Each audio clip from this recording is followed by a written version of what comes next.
2025 оны 5 дугаар сарын 2-нд Индонезийн Какабан арал дээр 30 настай хятад эмэгтэй Жан Сяохань шумбалт хийж байхдаа живж нас барсан харамсалтай хэрэг гарчээ. Бүсгүй Dive Master зэрэгтэй мэрэгжлийн шумбагч байсан бөгөөд шумбалтын аялалд 12 жуулчин 3 удирдагчтай хамт оролцсон явж байж. Тэр шумбалтын аюулгүй байдлын дүрмийг чанга дагаж мөрддөг байсан ч осолд орсон явдал нь байгалийн хүчин зүйлсийг хэд дутуу үнэлсэнтэй холбоотой гэж мэрэгчлэтнүүд үзэж байна. Түүнийг далайн Еролос буюу 87 метрийн гүнээс гаргаж ирсэн бөгөөд энэ хэрэг олон нийтийн дунд маргаан дагуулсан байна. Зүүн өмнөд Азийн нэр хүндтэй улс болох Индонез сүүлийн жилүүдэд олон жуулчдын анхаарлыг татаж, зарим аялын газрууд нь захим орчинд халдвартнуудын чек-ин хийдэг газар болтлоо нэрд гарсан. Харамсалтай нь Индонезийн тэнгисийн Еролд 30 настай хятад бүсгүй Жан Сяохангийн амьдрал үрд зогссон юм. Хэвлэлээр мэдээлснээр Жан Сяохангийн цогцыг дэлхийд алдартай 3 дахь том арал болох Зүүн Калимантаны Какабан арлаас гаргаж авсан байна. Тус арал нийтдээ 743 мянган хавтгай дөрвөлжин метр талбайг хамардаг бөгөөд халуун орны ширэнгэн он уур амьсгалтай, өртгөн сагалгаар ургамалтай. Гэсэн ч жуулчдыг хамгийн ихээр татдаг зүйл нь шумбалт хийх хөтөлбөр байдаг. Жил бүрийн 5 дугаар сарын 1-ний өдөр бол олон улсын хөдөлмөрчдийн баярыг тэмдэглэдэг May Day гэдэг нэртэй өдөр үлээ. Энэ өдөр дэлхийд даяар хөдөлмөрчдийн эрх ашгийг хамгаалах, тэдний үүрэг хариуцлагыг үнэлэх зорилгоор тэмдэглэдэг. May Day нь олон улс оронд амралтын өдөр байдаг бөгөөд энэ нь хүмүүсийн аялал, амралт, гэр бүлийн хамт өнгөрөх боломжийг нэмэгдүүлдэг. Жан Сяохань энэ амралтын үеэр Индонезийн Какабан арлыг баяр хөөртэйгээр зорьсон. Бүсгүй шумбалтын бүх хэрэгслээ сайтар бэлдсэн төдийгүй шумбалтын гайхамшигт агшнуудыг бичиж үлдээхээр GoPro камера авч явсан байна. Амралтаар явж буй хүн бүрийн хувьд сайхан мөчүүдэд бичиж үлдээх нь хамгийн чухал зүйл байдаг. Жан Сяохань ч үүнээс ялгаагүй. Тэрээр GoPro камераараа усан дорох үзэсгэлэнт байгаль шумбалтын гайхамшигт агшнуудыг бичиж авч байв. Энэ бүхэн нь түүний хувьд дурсамж дүүрэн үн цэнтэй бичлэгүүд байлаа. Шумбалтын үеэр Жан Сяохань 30 метрийн гүн шумбан аюулгүй байдлын зогсолт хийх үед GoPro камера унгааж. Түүний хамтран удирдагч нь камера авахгүй байхыг зөвлөсөн ч бүсгүй үнийг үлтоож дахин шумбан камера авах гэж оролдсон байна. Гэвч далайн гүний хүчтэй урсгалд автан тэр усан дотор туугдан хяналтаалдснаар бараа сурггүй болов. Хэдхэн минутын дотор л гэхэд тэр амьсгалын дутагдалд орох болно. Ингээд өглөөний 9 цаг түүнийг алгуулсан гэж анх цагдаад мэдэгдсэн байна. Магадгүй бүсгүй $150 үнэтэй камера эсвэл дотор нь хадгалагдсан бичлэгүүдийг алдахыг хүсээгүй байх. Жан Сяохань тоомжиргүй байдлаасаа болж камера авах гэж гүн рүү шумбаад эргэж гарч ирсэнгүй. Мэргэжлийн шумбагчдын хийж бугаар далайн доорх урсгал буюу undercurrent нь хамгийн амжигтай аюул гинэ.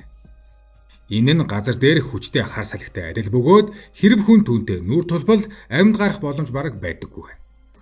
Хүмүүс Жан Сяоханыг магадгүй доош чиглэсэн урсгалд өртсөн байж болзошгүй гэж таамагласан. Хэрэв тэр усан доор тэмцэж ихэлсэн бол энэ нь хүчил төрөгчийн хэрэглээг улам хордон нэмэгдүүлдэг. Үүний зэрэгцээ Жан Сяоханы камер тухай үед ажиллаж байсан тул тэрхүү урсгалтай хийсэн тэмцлийг нь бүрэн бичиж авсан байх магадлалтай. Үнэхээр ч тийм байсан бөгөөд камерыг дараа нь олоход сүүлчийн мөчийн бичлэг хадгалагдсан үлдсэн байлаа. Гэхдээ тод томрон бус харин бужигнсан тэмцэлдэж буй дүрсүүд. Үнэн дээр доош чиглэсэн далайн урсгалын хүч хүний төсөөллийг давах үз байдаг аж.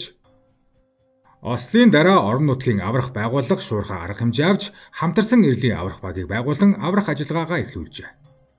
Гэвч далайн гүн хэтэрхий гүнзгий байсан учраас түүний цогцыг гаргаж авах ажилд олон бэрхшээл тулгарсан байна.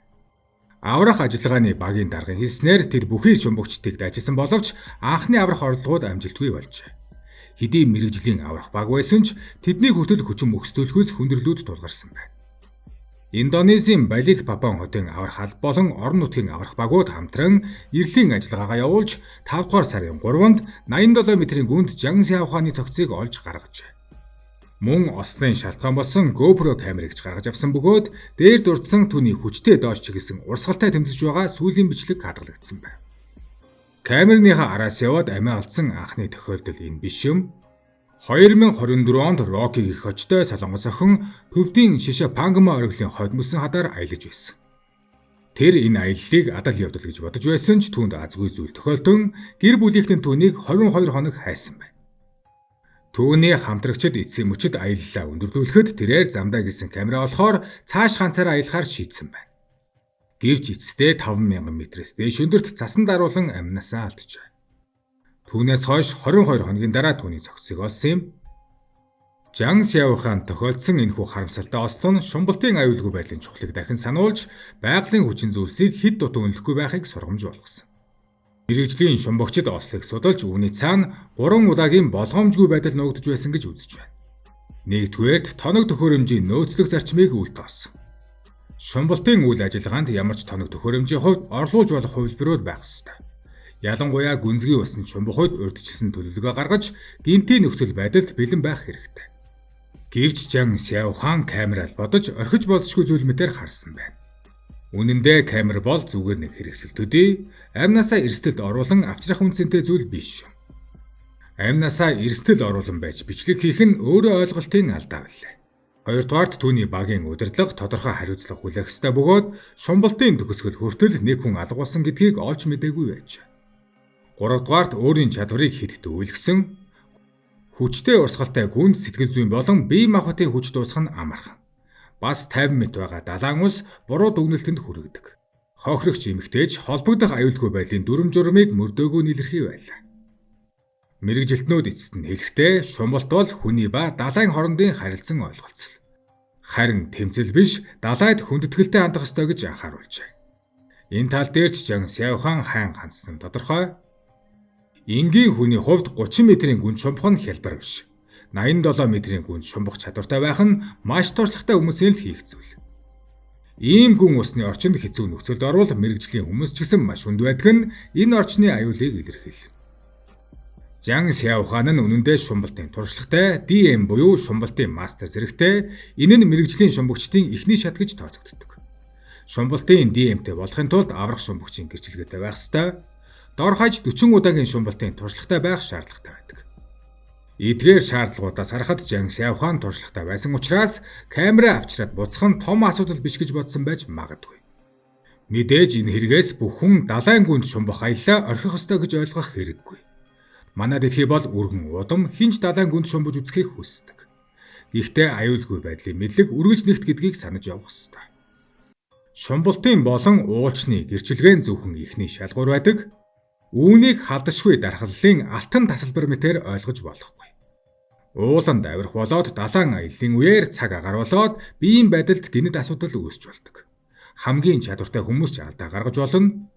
Аялаж зугаалж харь оронд явах үед аюулгүй байдал бол хамгийн түрүүнд тавигдах ёстой зүйл билээ.